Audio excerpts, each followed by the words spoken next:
भजनवा गावेला छठी माई के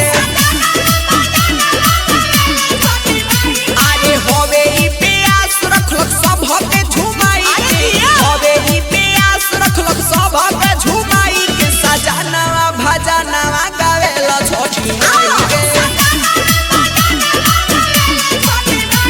सजनवा भजनवा गावेला छठी माई के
रिकॉर्डिंग स्टूडियो मोहम्मदपुर।